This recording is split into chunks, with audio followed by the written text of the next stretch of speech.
शहबाज शरीफ साहब इंडिया का नाम ना लेते अपनी स्पीच के बीच में, ठीक है। तो मैं आपको गारंटी से कह सकता हूँ डॉक्टर जयशंकर ने पाकिस्तान का जिक्र भी नहीं करना था। प्राइम मिनिस्टर शहबाज शरीफ ने सबसे बड़े टैग ही हिंदुस्तान पे किए, उनकी स्पीच का आप टाइम निकालिए, उस स्पीच में आधे से ज्यादा टाइम कश्मीर के ऊपर हुआ है, आधे से ज्यादा टाइम जो है ना इंडिया को बुरा भला बताने में हुआ है। हमने IMF के आगे घुटने टेके और 1 हमने बिलियन नाक रगड़ी 7 बिलियन के लिए, चले पास हो गया, मंजूर हो गया, कौम को बहुत बड़ी खुशखबरी दे दी, 1 बिलियन मिला अभी तक। राजनाथ सिंह जिनका नाम है, उनका आप जरा बयान चेक कीजिए कि उन्होंने क्या बात की कि पाकिस्तान के साथ अगर तल्लुकात बेहतर होते तो IMF के आगे पाकिस्तान को घुटने ना टेकने पड़ते, नाक ना रगड़नी पड़ती, हम IMF से बड़ा इन्हें जो है ना पैकेज देते। आज पाकिस्तानी साइड कश्मीर के लोग खड़े होकर जब हिंदुस्तानी साइड कश्मीर की तरफ देखते हैं तो उनके मुंह में पानी आता है देख के कि हमसे क्या गलती होगी, क्योंकि हिंदुस्तान साइड कश्मीर के अंदर ना बहुत से ऐसे घर हैं कि लोग उधर घर छोड़ के अपने जो है ना दरिया क्लियर करके इस तरफ पाकिस्तानी साइड पे आ गए।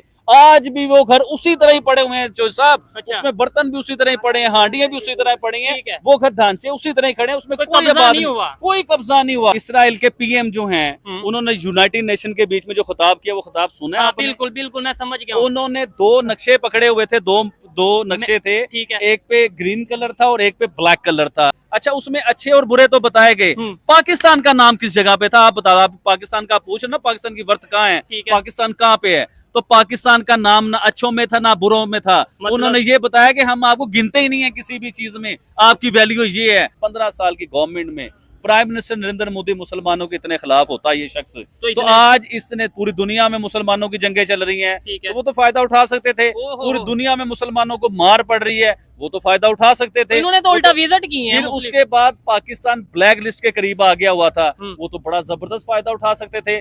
पाकिस्तान के वजीर आजम ने या पाकिस्तान के आर्मी चीफ ने कहा कि हमारे पास तो इतने हफ्ते का तेल रह गया या राशन रह गया, यानी कि हम जंग नहीं लड़ सकते। अगर जंग हम लड़ेंगे 1 या 2 महीने से ज्यादा हम सरवाइव नहीं कर सकते।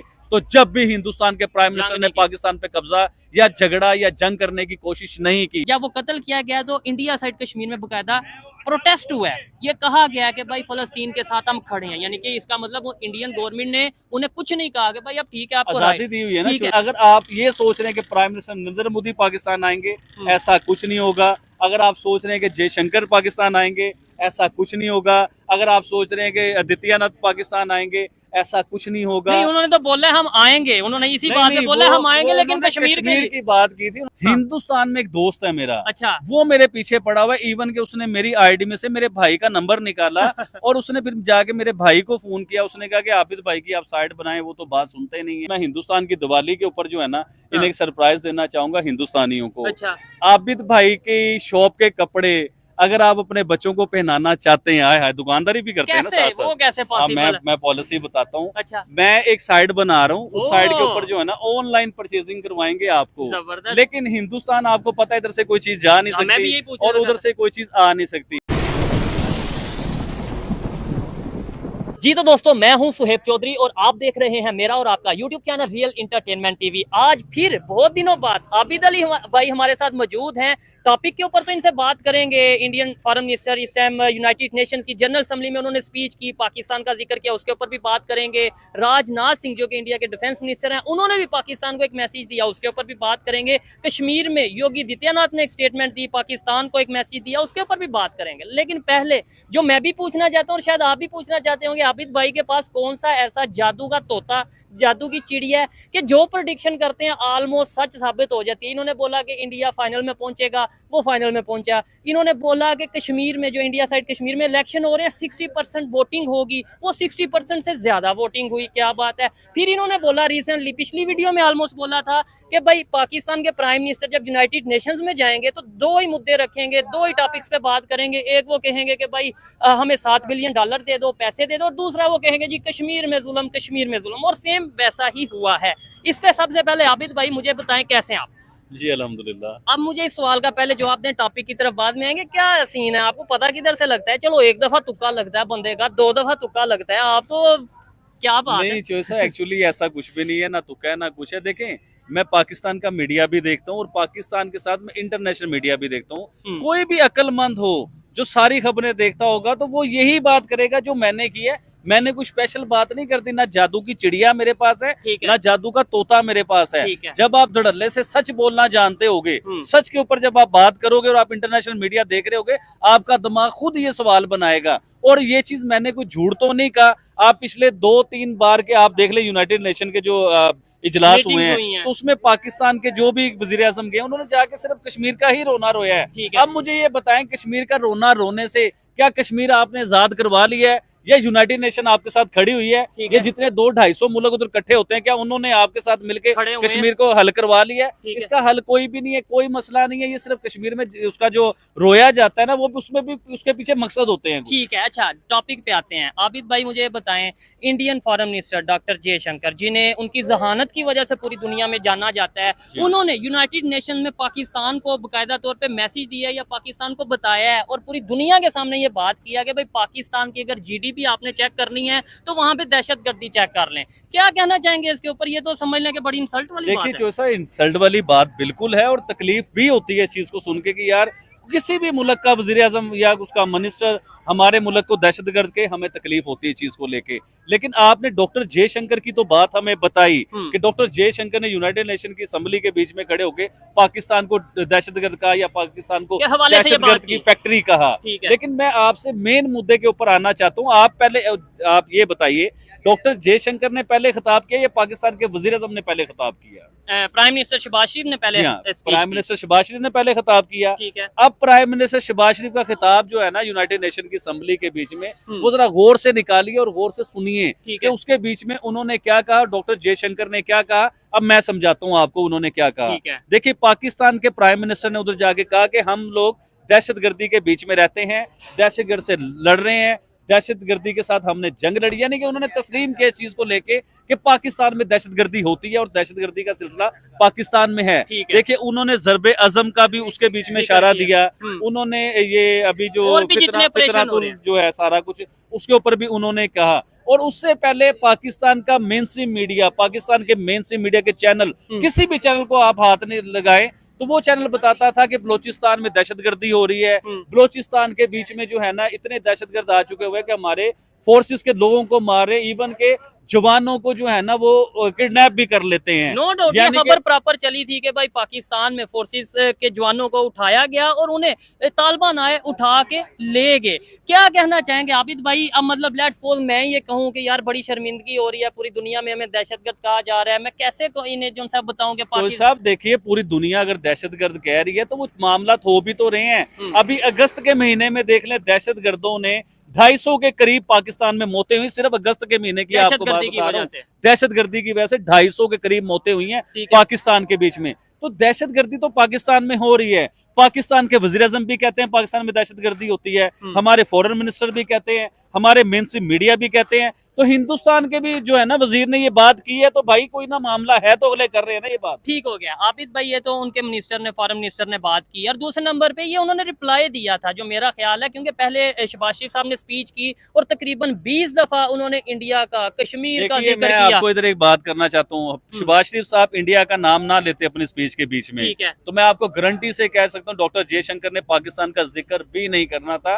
और मैं आपको एक और बड़ी चीज बताता हूँ, कुछ अरसा पहले प्राइम मिनिस्टर नरेंद्र मोदी ने ये बात की थी कि हम पाकिस्तान का नाम भी नहीं लेना चाहते, तो उन्होंने यूनाइटेड नेशन में भी पाकिस्तान का नाम नहीं लेना था, क्योंकि प्राइम मिनिस्टर शहबाज शरीफ ने सबसे बड़े टैग ही हिंदुस्तान पे किए। उनकी स्पीच का टाइम निकालिए, उस स्पीच में आधे से ज्यादा टाइम कश्मीर के ऊपर हुआ है, आधे से ज्यादा टाइम जो है ना इंडिया को बुरा भला बताने में हुआ है। देखिए चौधरी साहब, अगर आप हिंदुस्तान के साथ दोस्ती की बातें करते, उधर ही यूनाइटेड नेशन के बीच में खड़े होके, तो आपके साथ दोस्ती भी हो जानी थी। अभी देखें, हिंदुस्तान के डिफेंस मिनिस्टर के ऊपर आप आए, जो राजनाथ सिंह जिनका नाम है, उनका आप जरा बयान चेक कीजिए कि उन्होंने क्या बात की कि पाकिस्तान के साथ अगर तल्लुकात बेहतर होते तो IMF के आगे पाकिस्तान को घुटने ना टेकने पड़ते, नाक ना रगड़नी पड़ती, हम IMF से बड़ा इन्हें जो है ना पैकेज देते, IMF से ज्यादा डॉलर इन्हें देते, IMF से ज्यादा इनकी हेल्प करते हम लोग। तो ये हिंदुस्तान के डिफेंस मिनिस्टर ये बात कर रहे हैं। आप जो सब दूर ना जाएं, अभी पीछे देखें, श्रीलंका को $5 बिलियन की एड दी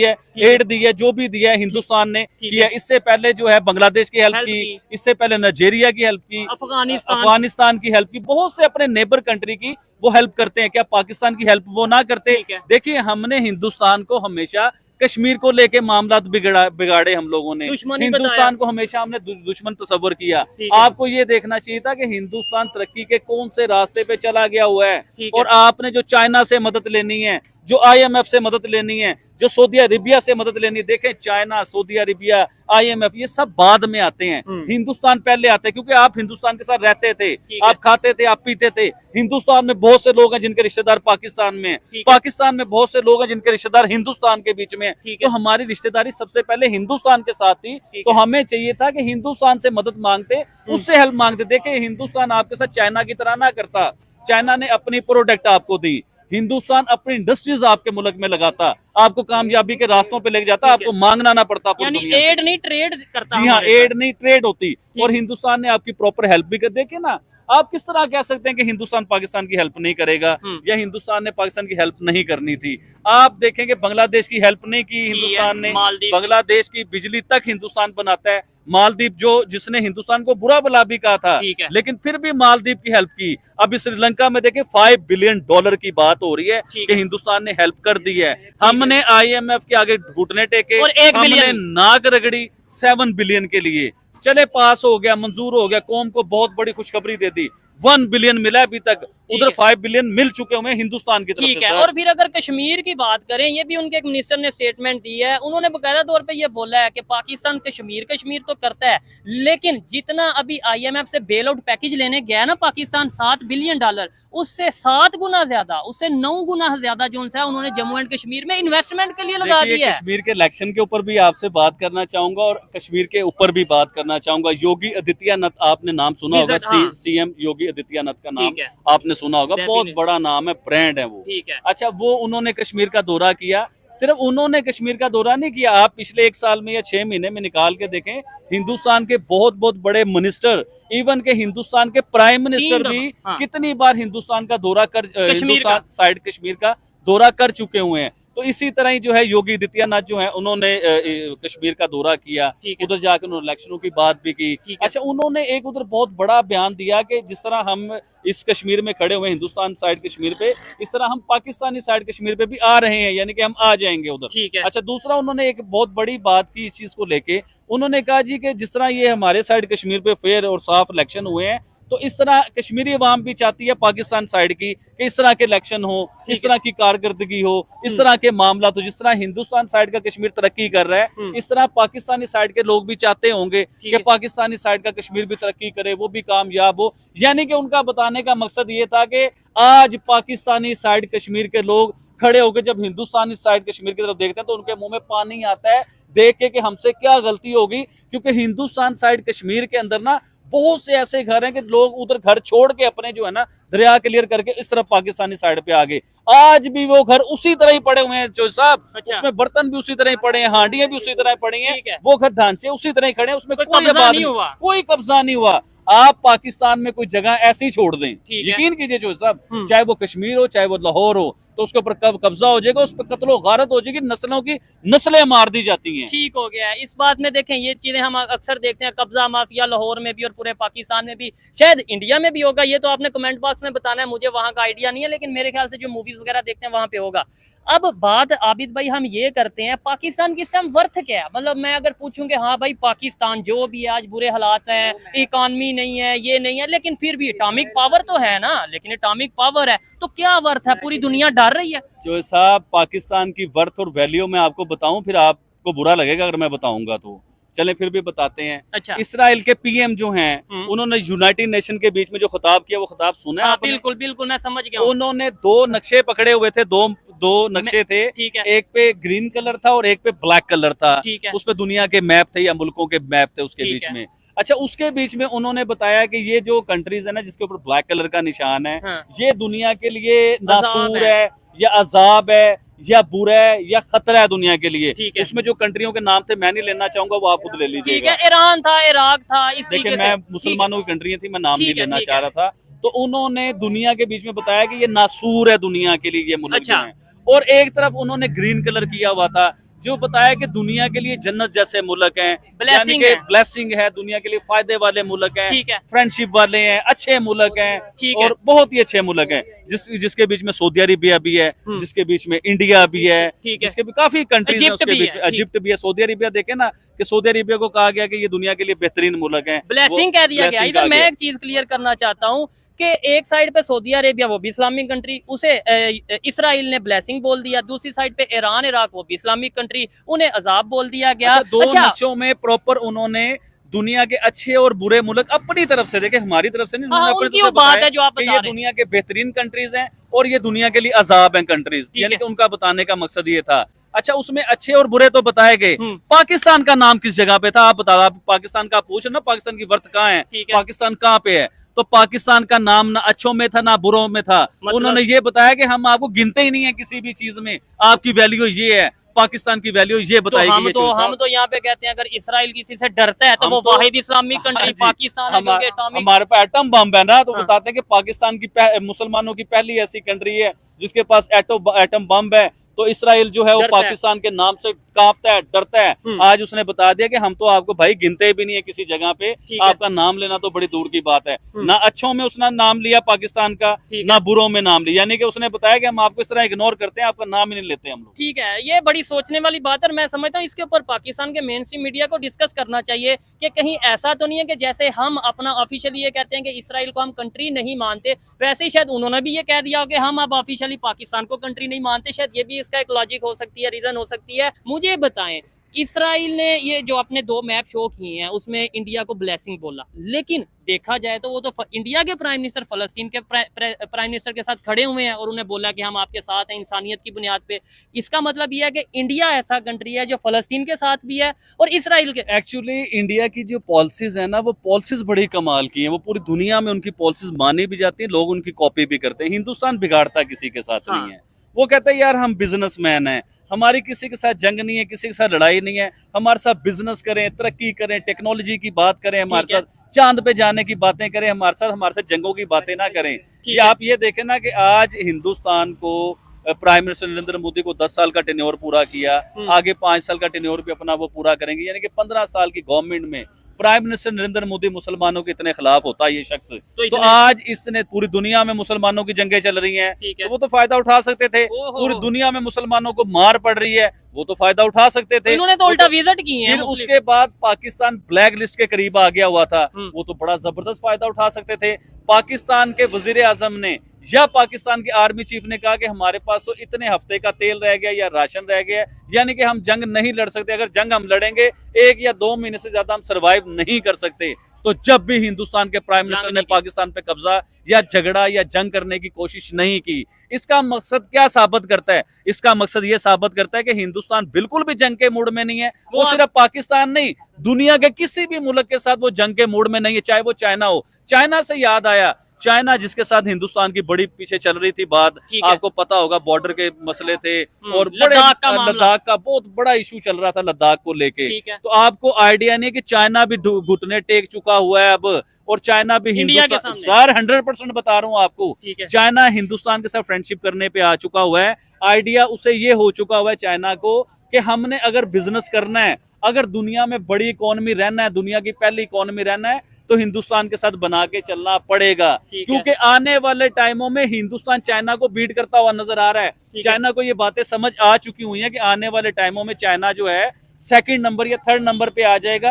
तो वो अब सियाना जो है ना, सियाना जिसे कहते हैं सियाना कौवा, तो वो अब सियाना बन के दिखा रहा है कि हिंदुस्तान के साथ प्रॉपर हाथ में ला रहा है, उसका दोस्ती करने की कोशिश कर रहा है, और इसके लिए बहुत बहुत बड़ी पावरें, इसके लिए रशिया भी कोशिश करेगा। आने वाले टाइमों में आपको पता चलेगा। चले इसी वीडियो के लास्ट में एक और प्रेडिक्शन भी आबिद भाई से करवाऊंगा, मुझे याद आया लेकिन वो लास्ट में करवाऊंगा। आबिद भाई, मौजूदा जो पाकिस्तान की सूरत हाल है, मुझे ये बताएं क्या समझते हैं इस टाइम अवाम, आपको लगता है कि फलस्तीन के लिए कोई मतलब बात करके कोई फायदा भी होगा, यानी कि कोई भी, ये कितनी टाइम हो चुका है फलस्तीन और इसराइल की जंग को? मैं ना पिछले 20-30 सालों से देख रहा हूँ हमारी मस्जिदों में जब जुम्मा होता था ना, फलस्तीन में जंग चलती रही है, ये पहली बार जंग नहीं हो बिल्कुल ऐसा ही रही, है। ये हर 2 साल बाद, 5 साल बाद, 10 साल बाद ये इशूज बनते रहते हैं। ठीक है। तो मैं पिछले 20-30 सालों से ये चीज देख रहा हूँ कि जब मस्जिद में जुम्मा पढ़ने जाते हैं तो कारी साहब जो है ना बहुत बहुत बड़े बयान देते हैं कि हम फलस्तीन जो है ना इसराइल को हम तबाह कर देंगे, हम ये कर देंगे, फलस्तीन के साथ खड़े हुए हैं, लेकिन आज तक हमने कभी उन्हें अमल करते हुए किसी को नहीं देखा। ठीक है। तो हम सिर्फ दावे जरूर कर सकते हैं,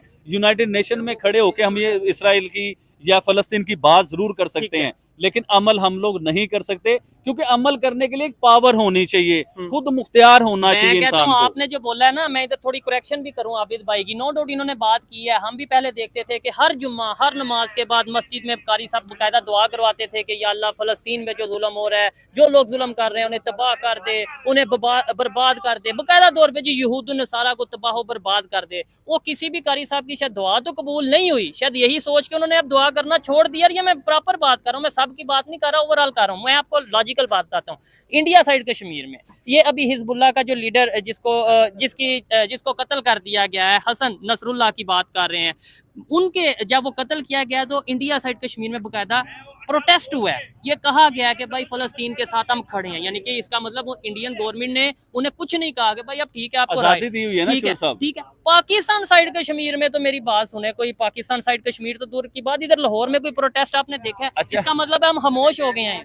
हाँ, देखिए पाकिस्तान में गैबाना नमाज जनाजा हुई है, बिल्कुल हुई है, प्रोटेस्ट बिल्कुल नहीं हुआ। और देखिए आपके वजीर आजम यूनाइटेड नेशन में उस मुल्क का नाम ले रहे हैं, लेकिन पाकिस्तान में उसके ऊपर कोई प्रोटेस्ट नहीं हुआ, और हिंदुस्तान साइड कश्मीर में उसके ऊपर प्रोटेस्ट हुआ है। इसका मतलब तो साफ साफ जाहिर हो गया कि वो लोग आजाद हैं, अपनी मर्जी से कुछ भी कर सकते हैं, अपनी मर्जी से किसी के अगेंस्ट खड़े भी हो सकते हैं, जिसके मर्जी के। देखे ना आज कश्मीरियों ने मोदी साहब के अगेंस्ट भी वोट डाला है, नहीं वोट डाला उन्होंने कश्मीर में। मैंने कई वीडियोस देखे, उन्होंने कहा इसका मतलब ये नहीं होता कि आप कोई लोग मोदी जी के साथ हैं, कोई लोग किसी और के साथ हैं, कोई लोग किसी और के साथ हैं। एक वहाँ पे इंडिया साइड कश्मीर में एक पॉलिटिशियन है, इंजीनियर राशिद शायद उनका नाम है, मुझे शायद नाम में करेक्शन अगर हो किसी को तो वो बता दे। वो तो बाकायदा तौर पे, मैं कहता हूँ यहाँ पे मैं बताया जाता है ना कि जो मोदी के खिलाफ इंडिया में बोलता है, खासतौर पे कश्मीर में उसे जेल में डाल दिया जाता है। इंजीनियर राशिद वहाँ पे बाकायदा कंपेन चला रहे हैं कि भाई मोदी को हमने हराना है और ये करना है, तो मोदी ने उन्हें तो नहीं कुछ कहा।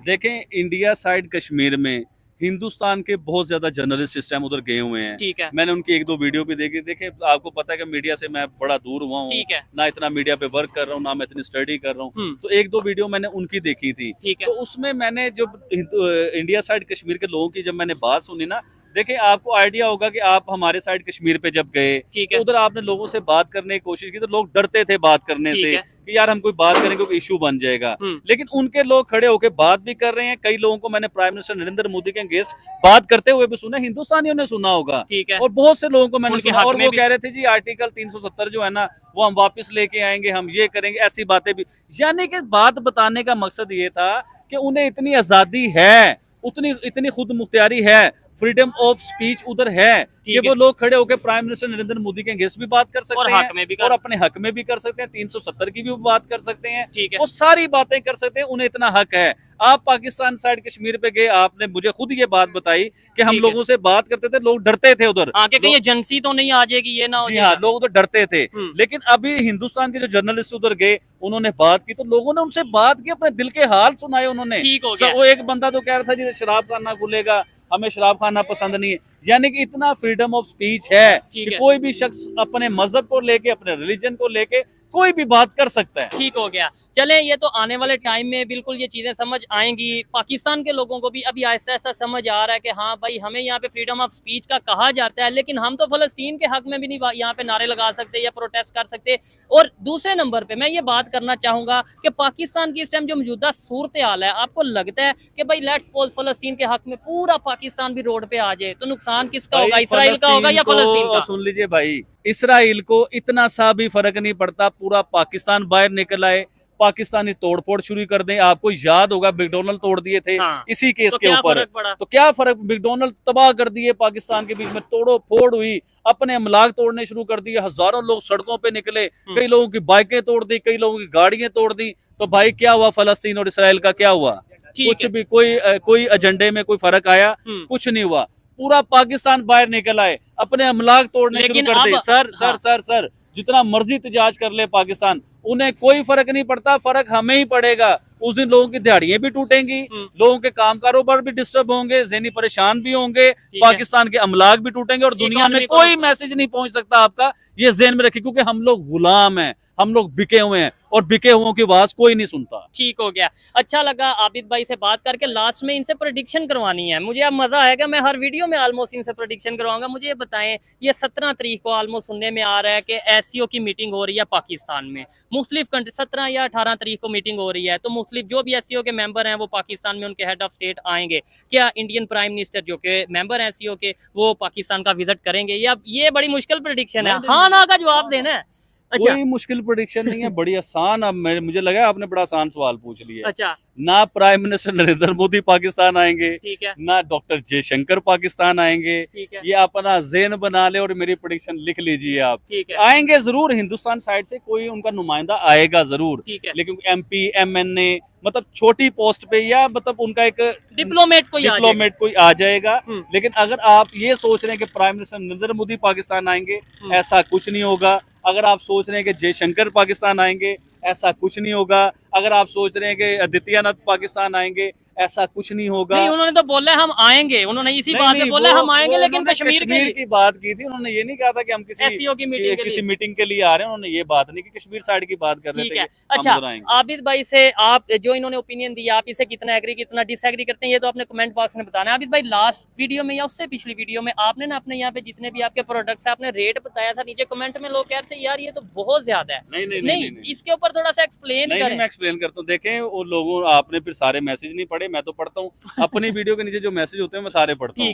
तो उसके बीच में लोगों ने बताया था कि हिंदुस्तान में 300-350 रुपए का है, पाकिस्तान में 1000 रुपए का है। अब पाकिस्तान की और हिंदुस्तान की करेंसी का जब फर्क निकालेंगे ना, यानी कि हिंदुस्तान के 350 रुपए और पाकिस्तान का 1000 रुपया, तो करेंसी का जो फर्क है 3.5 रुपए का, तो 1000 रुपया ही बनता है वो। तो उस लिहाज से वो 1000 रुपए का ही है। अच्छा, बिजनेस की बात के ऊपर से मैं हिंदुस्तान की दिवाली के ऊपर जो है ना, इन्हें एक सरप्राइज देना चाहूंगा हिंदुस्तानियों को। अच्छा, आबिद भाई की शॉप के कपड़े अगर आप अपने बच्चों को पहनाना चाहते हैं, आए दुकानदारी भी करते हैं ना साथ साथ, वो कैसे पॉसिबल? मैं पॉलिसी बताता हूँ। अच्छा, मैं एक साइट बना रहा हूँ, उस साइट के ऊपर जो है ना ऑनलाइन परचेजिंग करवाएंगे आपको। लेकिन हिंदुस्तान आपको पता है इधर से कोई चीज जा नहीं सकती और उधर से कोई चीज आ नहीं सकती। तो हिंदुस्तानी जिनके रिश्तेदार जो हैं दूसरी कंट्रीज में हैं, तो वो उनके जरिए कोई भी चीज अपने हिंदुस्तान मंगवा सकते हैं। और मैं प्रॉपर एक ऑनलाइन का सिलसिला शुरू करने लगा हूँ। तो आप नीचे कमेंट्स के बीच में बताइए कि आबिद भाई ये काम सही कर रहे हैं या नहीं कर रहे। आपने मुझसे परचेजिंग करनी है कि नहीं करनी, वो भी मुझे आप लाज़मी ये भी बताएं। लेकिन ये देखें, जैसे मैं हल्फन कह सकता हूँ कि मुझे इस बात का नहीं था पता, लेकिन अब मुझे पता चला, खुशी हुई। लेकिन मैं इसी वीडियो में आपसे साथ ये कहूंगा, अल्लाह को हाजिर नाज़र जान के बताना है। अगर आपका बिजनेस स्टार्ट हो जाता है, आपको कस्टमर भी आते हैं ऑनलाइन, आपकी परचेजिंग होती है, तो कितने % आप ह्यूमैनिटी के लिए लगाएंगे, इंसानियत के लगाएंगे, उसमें से जो आपको मुनाफा होगा? देखिए, अल्लाह को हाजिर नाज़र मैं बिल्कुल कर लेता हूँ। मैं आपने एक बात की है कि मैं अल्लाह को हाजिर नाज़र और हल्फन ये बात करता हूँ कि आबिद भाई ने मुझसे ये कोई बात नहीं की, ना कोई डिस्कस की, और आबिद भाई ने खुद से ये बात की है। रियली मैं भी हाजिर ना हल्फन ये बात करता हूँ कि मैंने अपने पास से ये बात की, चौधरी को इस बात का बिल्कुल भी नहीं पता। और डोनेट की बात करता हूँ, वो भी हल्फन बात करता हूँ। देखिए, मेरा ना प्रॉफिट और मार्जिन बहुत कम होता है, मैं बहुत ज्यादा प्रॉफिट नहीं लेता। ये शुरू से मेरा स्टाइल है। लेट्स सपोज 10 रुपए अगर आपको फायदा हुआ, कितने? देखिए, 10 रुपए नहीं, मुझे 1000 रुपए अगर बचता है ना पूरी डील के बीच में, तो कम से कम 200 रुपए उसके बीच में डोनेट करूंगा। ये मेरा जी, अच्छी बात है। मुझे ऐसा लगता है अगर ये प्रॉपर वेबसाइट बनाएंगे और प्रॉपर मतलब ऐसा पॉसिबल हुआ कि इंटरनेशनल लेवल पे कोई भी खरीदारी कर सकता है ऑनलाइन आबिद भाई के प्रोडक्ट्स को, तो मेरे ख्याल से बहुत से लोग, बहुत से आबिद भाई के चाहने वाले भी और वैसे ना चाहने वाले भी हो, तो बहुत से लोग हैं जो इनकी प्रोडक्ट्स को पसंद करेंगे और खरीदेंगे। ये तो अब आप भी कमेंट बॉक्स में बताइएगा, और जब ये प्रॉपर वेबसाइट बनाएंगे उसके बाद फिर हम देख भी लेंगे। बीच में एक नई प्रोडक्ट भी आएगी। क्या आपने मुझे अभी तक देखा है बच्चों के गारमेंट सेल करते हुए कि बच्चों की मेरे पास प्रॉपर वैरायटी होती है, विंटर समर की या फैंसी है, जो बीच एंड एवरीथिंग। अच्छा, लेडीज के लिए हिंदुस्तान में मुझे पता चला है कि फीमेल जो है पाकिस्तानी ड्रेस, जो सूट होते हैं, लॉन के ड्रेस होते हैं या मुख्तलिफ ड्रेस होते हैं लेडीज फीमेल के लिए, 3 पीस पेयर होते हैं जिसमें ट्राउजर होता है, शर्ट होती है और एक बहुत प्यारी शॉल होती है, दुपट्टा होता है उसके साथ। तो उसके ऊपर भी मैंने फैसलाबाद की कंपनी के साथ डील कर रहा हूँ, अच्छी क्वालिटी को लेकर। तो वो भी हम ऑनलाइन सेल करेंगे। हिंदुस्तान की फीमेल अगर चाहती है पाकिस्तानी ड्रेस पहनने के लिए, तो आप प्लीज जो भी आपके दूसरी कंट्री में रिश्तेदार हैं या आपके बहन भाई हैं, जो भी हैं, उन्हें आप हमारा साइट बताइएगा, उधर से वो परचेज करें और क्विक सर्विस में आपके पास चीज पहुंचे। चलें जी, जबरदस्त हो गया, ये बड़ा अच्छा बिजनेस आइडिया भी, और मेरे ख्याल से दो कंट्रीज के लोगों को आपस में मिलाने का एक अच्छा ये तरीका भी दिवाली है। का तोहफा है भाई, अच्छा, दिवाली का गिफ्ट दे रहे ये हैं गिफ्ट है आप। दिवाली चलें, का। हाँ। आपको आइडिया होगा कि इतने सालों में मैंने कभी ऐसा सोचा भी नहीं, और ये भी मैं आपको बताता चलूं कि मेरे ज़हन में ऐसा कुछ भी नहीं था, बाय गॉड ठीक है। मेरे ज़हन में ऐसा कुछ नहीं था कि मैं ऑनलाइन करूंगा, मेरा तो आइडिया नहीं, टाइम ही नहीं है मेरे और पास, मैं अगर कहां से लेट्स करूं? सपोज नहीं, माइंड मैं में होता बताता तो हूं। इतने सालों में, हाँ। हिंदुस्तान में एक दोस्त है मेरा, अच्छा, वो मेरे पीछे पड़ा हुआ है, इवन के उसने मेरी आईडी में से मेरे भाई का नंबर निकाला और उसने फिर जाके मेरे भाई को फोन किया, उसने कहा कि आबिद भाई की आप साइट बनाएं, वो तो बात सुनते नहीं है, ठीक है, आप बनाएं। फिर मेरे भाई ने मुझे फोर्स किया कि यार चलो बिजनेस है ना, किसी होना से चाहिए। मांग तो नहीं रहे हो, ठीक है। ट्रेड कर रहे हो ना, आप कारोबार कर रहे हो, तो आप कारोबार करो, कारोबार को बढ़ाओ। ठीक तो है। इसी से फिर मेरा ज़हन ये भी बना कि इससे मोहब्बत भी पैदा होती है जो साहब। नहीं, नो डाउट, इसमें मैं खुद ये समझता हूँ कि अगर पॉजिटिव वे में और अच्छे तरीके से और अच्छी प्रोडक्ट को सेल किया जाएगा तो मेरे ख्याल से ये बेहतर रहेगा। ये थी आज की वीडियो। आपको आबिद भाई की बातें, आबिद भाई की प्रेडिक्शन कैसी लगी, आपने कमेंट बॉक्स में जरूर बताना है। इस वीडियो को ज्यादा से ज्यादा शेयर जरूर करिएगा ताकि आबिद भाई जो वेबसाइट बनाने लगे ज्यादा से ज्यादा लोगों तक पहुंच जाए। और मेरी पर्सनल ओपिनियन की बात की जाए तो मैं यही कहूंगा, डेफिनेटली जब तक पाकिस्तान की तरफ से पहल नहीं होगी, किसी भी कंट्री को लेके पॉजिटिव हम गेस्टर नहीं देंगे, तब तक हम ये उम्मीद नहीं कर सकते कि वहां से भी पॉजिटिव गेस्टर आए। ये मेरी पर्सनल ओपिनियन है, आप इसे एग्री करें, डिसएग्री करें, ये आपके ऊपर है। वीडियो कैसी लगी कमेंट बॉक्स में बताइएगा। मिलते हैं नेक्स्ट वीडियो में, तब तक के लिए पीस आउट, अल्लाह हाफिज।